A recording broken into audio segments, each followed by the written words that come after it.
Shalom Elohim, haleluya, puji nama Tuhan. Semangat pagi Bapak Ibu Saudara yang dikasihi Tuhan kita Yesus Kristus. Jumpa lagi bersama saya Pendeta Samuel Mawuntu dalam Renungan Pagi ke 1916 hari Renungan Pagi ini mengudara. Puji Tuhan.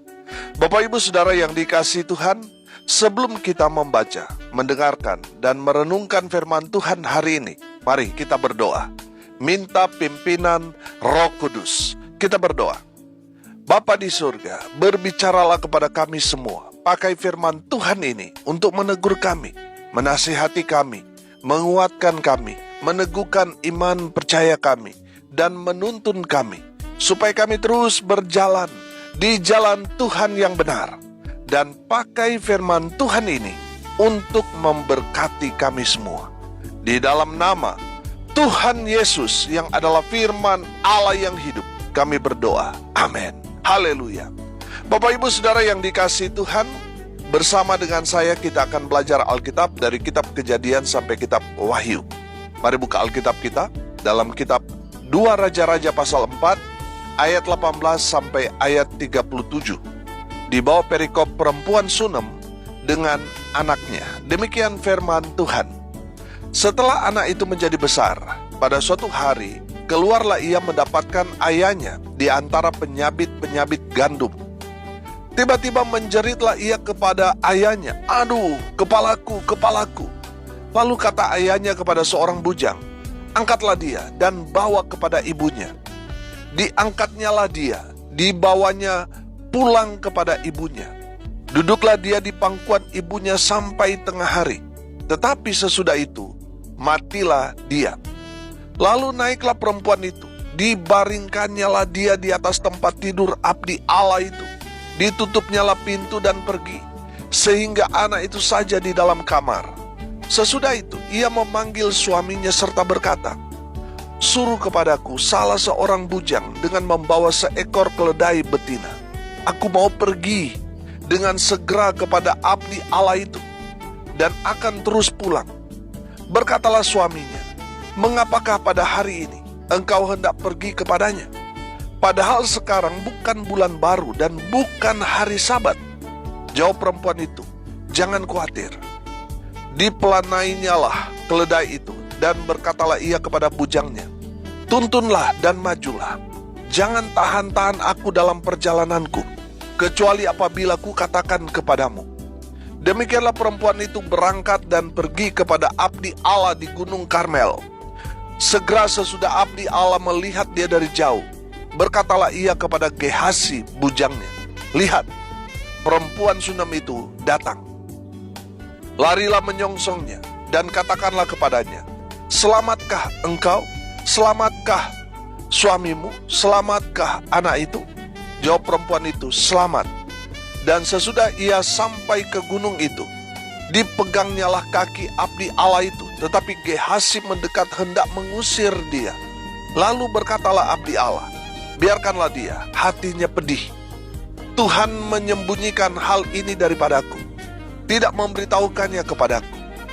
Lalu berkatalah perempuan itu, "Adakah ku minta seorang anak laki-laki daripada Tuanku? Bukankah telah kukatakan, jangan aku diberi harapan kosong?" Maka berkatalah Elisa kepada Gehasi, "Ikatlah pinggangmu, bawalah tongkatku di tanganmu, dan pergilah. Apabila engkau bertemu dengan seseorang, janganlah beri salam kepadanya. Dan apabila seseorang memberi salam kepadamu, janganlah balas dia. Kemudian taruhlah tongkatku ini di atas anak itu."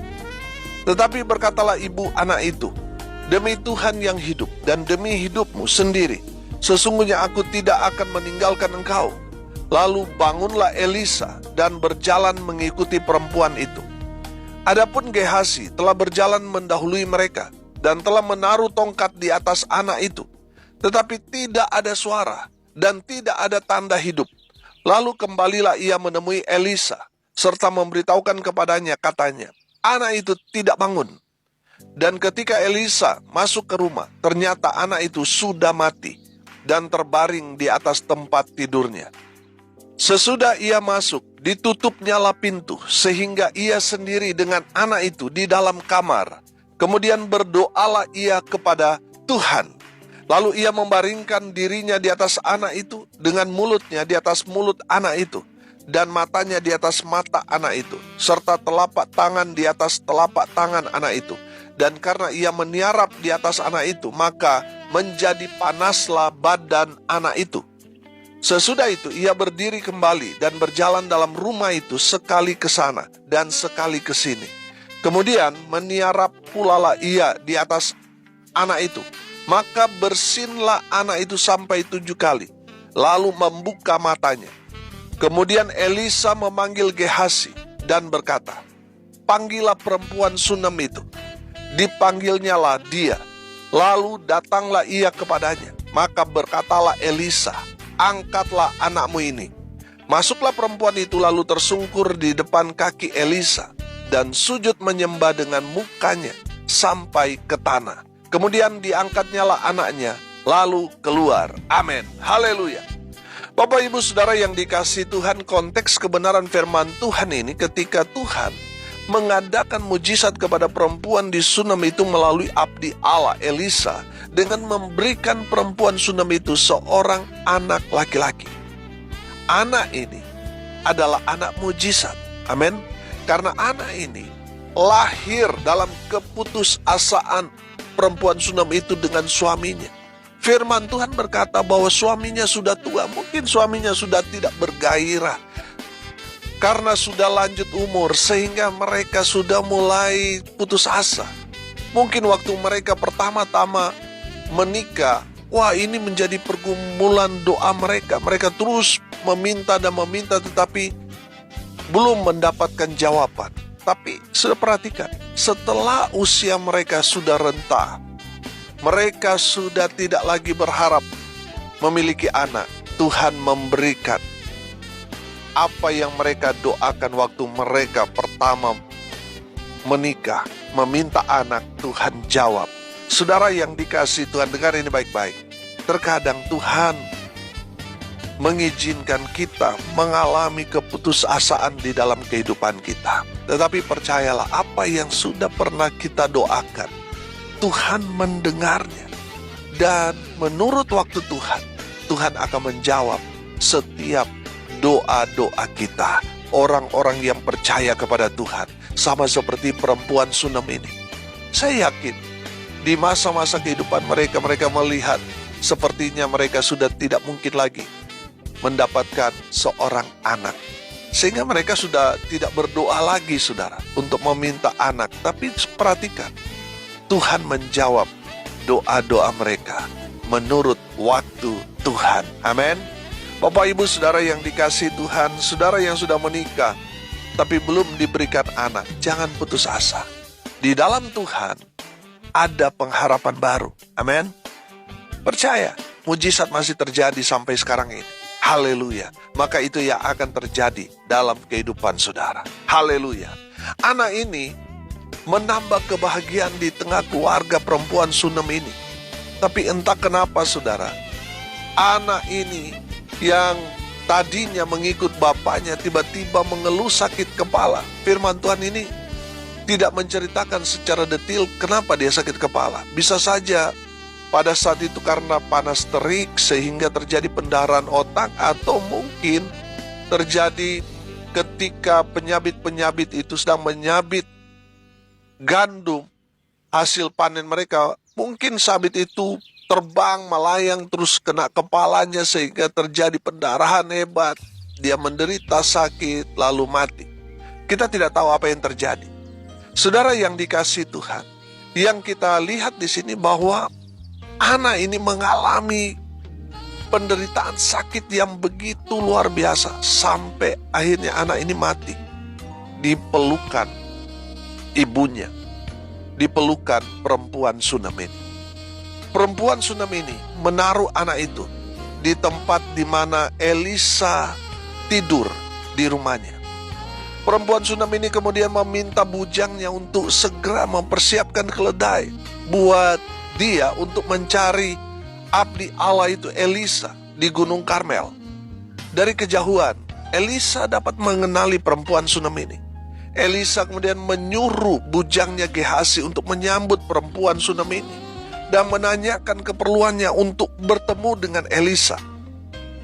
Perempuan Sunam ini kemudian menceritakan apa yang sebenarnya terjadi kepada anak satu-satunya yang pernah dinubuatkan Elisa kepadanya.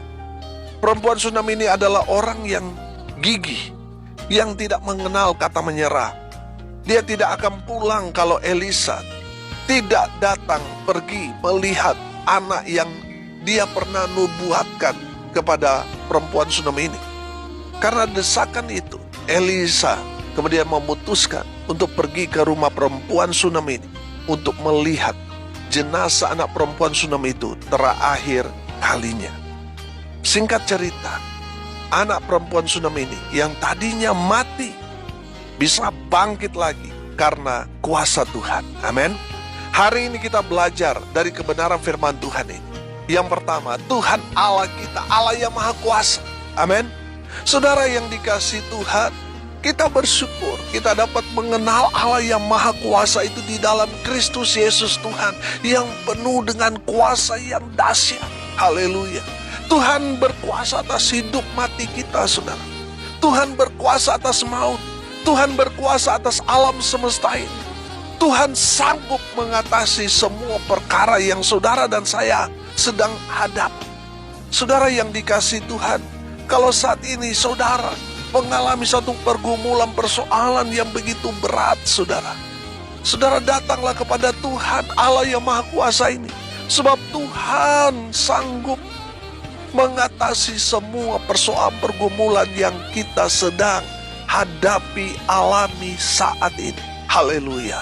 Bapak Ibu Saudara yang dikasihi Tuhan, saya percaya ketika kita datang kepada Allah yang maha kuasa itu, Tuhan tidak pernah menolak kita yang datang kepadanya. Malahan Tuhan mengundang kita.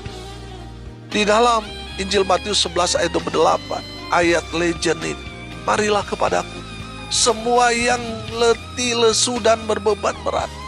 Janji Tuhan akan memberi kita kelegaan. Amin. Saudara, ketika kita datang kepada Yesus Kristus Tuhan, Dia adalah Allah yang maha kuasa, yang sanggup melakukan segala perkara. Dan bagi Tuhan tidak ada yang mustahil. Amin. Saudara yang dikasihi Tuhan, ketika saudara mengambil satu keputusan untuk datang kepada Tuhan, saya percaya Tuhan pasti menolong saudara. Sebab Dia adalah Allah yang berkuasa. Hanya dengan berfirman, maka semuanya jadi. Saudara yang dikasihi Tuhan, datanglah kepada Allah yang maha kuasa ini. Sebab Dia berkuasa atas semesta ini, atas kehidupan saudara dan saya. Amin. Saudara, tidak ada masalah yang tidak bisa Allah selesaikan. Semuanya bisa Tuhan selesaikan, karena Dia Allah yang maha kuasa. Yang kedua, kita belajar bahwa Tuhan yang kita sembah adalah Allah yang mengerti dan peduli akan masalah yang kita sedang alami sekarang ini. Saudara, ketika kita mengalami pergumulan, pengalaman-pengalaman kita, orang-orang yang tadinya setia dengan kita ada di saat kita berkelimpahan, ada di saat kita diberkati. Mereka ada di sekeliling kita, tapi ketika kita ada dalam kesulitan, persoalan, pergumulan, mereka menjauh daripada kita. Saudara, ketika kita ada dalam kesusahan, tidak ada yang mau peduli dengan kita. Hanya ada satu pribadi yang mau menerima kita apa adanya, yang peduli akan kehidupan saudara dan saya. Dia adalah Yesus Kristus Tuhan kita. Tuhan peduli, Tuhan mengerti dengan persoalan pergumulan yang saudara dan saya sedang alami saat ini. Saudara yang dikasihi Tuhan, saya percaya ketika kita datang kepada Tuhan, Dia adalah pribadi yang mengerti dengan apa yang kita rasakan, apa yang sedang kita alami, apa yang sedang kita gumuli. Allah mengerti, Allah peduli akan setiap hal yang kita saat ini sedang alami.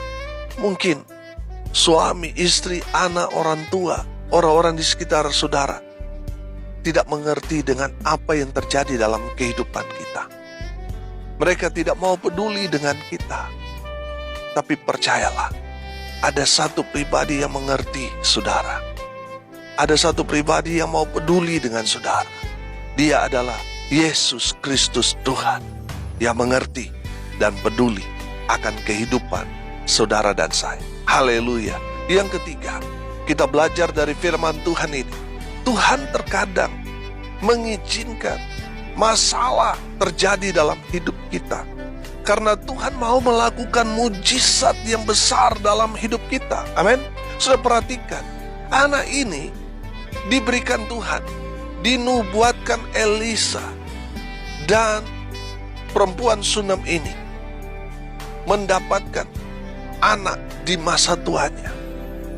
Tapi saudara, lagi lucu-lucunya, lagi dekat-dekatnya, lagi sayang-sayangnya saudara, perempuan Sunam ini dan suaminya terhadap anak ini, tiba-tiba anak ini mati.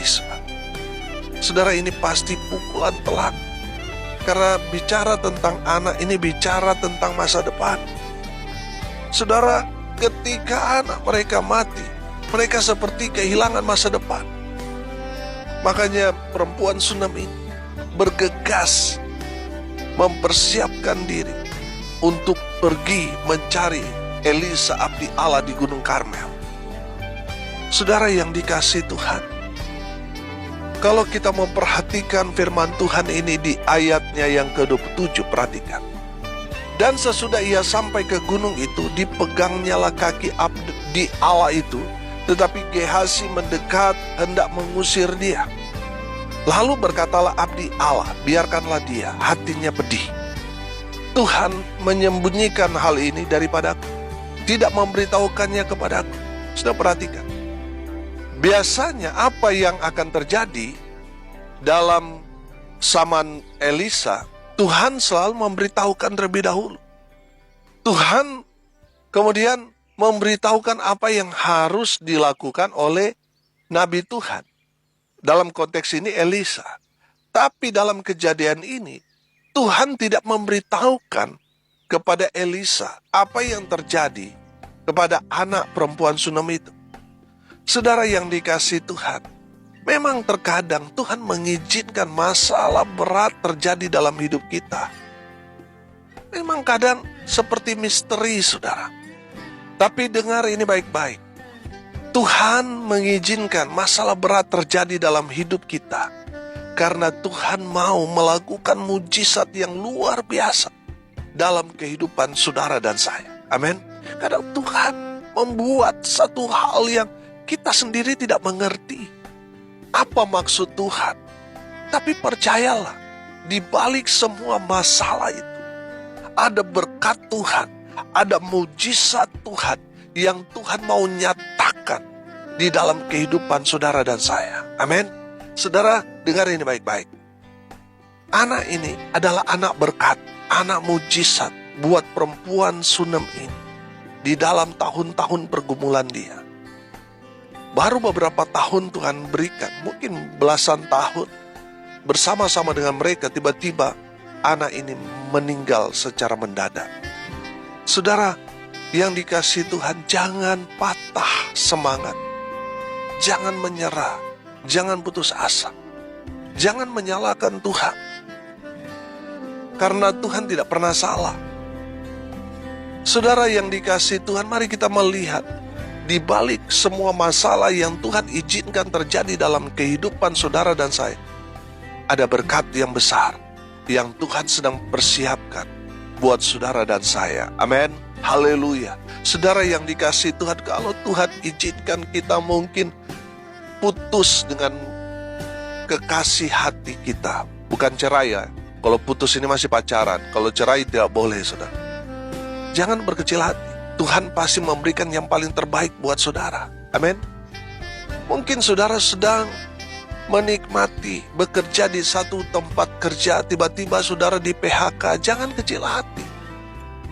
Tuhan sedang mempersiapkan hal yang luar biasa dalam kehidupan saudara. Saudara yang dikasihi Tuhan, ada banyak lagi hal-hal yang Tuhan izinkan terjadi dalam hidup kita. Kita mungkin gak mengerti, tapi percayalah, Tuhan selalu beracara. Tuhan selalu mempersiapkan hal yang paling terbaik buat kita, anak-anaknya. Allah tahu mana yang terbaik buat kita. Terkadang saudara, apa yang kita harapkan, Tuhan tidak izinkan itu kita dapatkan. Karena Tuhan sedang mempersiapkan yang paling terbaik buat saudara dan saya. Amin. Saudara yang dikasihi Tuhan, kalau saat ini saudara mengalami satu pukulan telak dalam kehidupan saudara, pergumulan, persoalan saudara begitu berat, percayalah bahwa Tuhan sedang mempersiapkan berkat yang luar biasa, mujizat yang luar biasa buat saudara dan saya. Haleluya.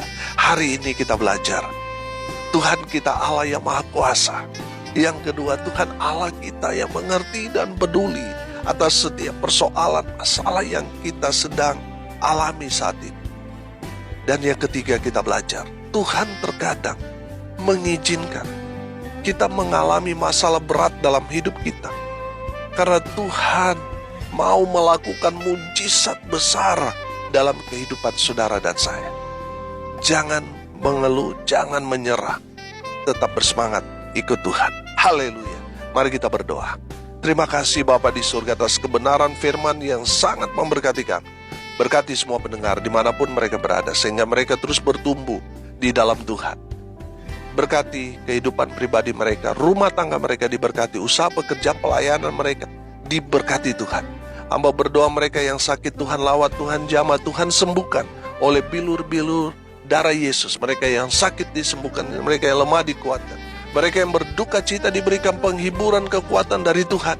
Mereka yang hari ini berulang tahun, Tuhan Yesus memberkati mereka. Hamba berdoa di dalam nama Tuhan Yesus, biarlah berkat Tuhan dari surga turun memenuhi semua pendengar. Bapak Ibu Saudara yang dikasihi Tuhan, arahkanlah hatimu dan terimalah berkat dari Tuhan Yesus. Tuhan memberkati engkau dan melindungi engkau. Tuhan menyinari engkau dengan wajah-Nya dan memberi engkau kasih karunia. Tuhan menghadapkan wajah-Nya kepadamu dan memberi engkau damai sejahtera. Di dalam nama Tuhan Yesus, sumber segala berkat. Bapak Ibu Saudara yang percaya diberkati Tuhan, katakan amin. Puji Tuhan. Bapak Ibu Saudara yang diberkati Tuhan, kalau saudara merasa diberkati melalui renungan pagi ini, bagikan juga kepada saudara-saudara yang lain, agar mereka juga diberkati, karena untuk itulah kita dipanggil, untuk jadi berkat. Salam kasih dari Bali, saya Pendeta Samuel Mawuntu. Sampai jumpa besok pagi. Tuhan Yesus memberkati kita semua. Haleluya.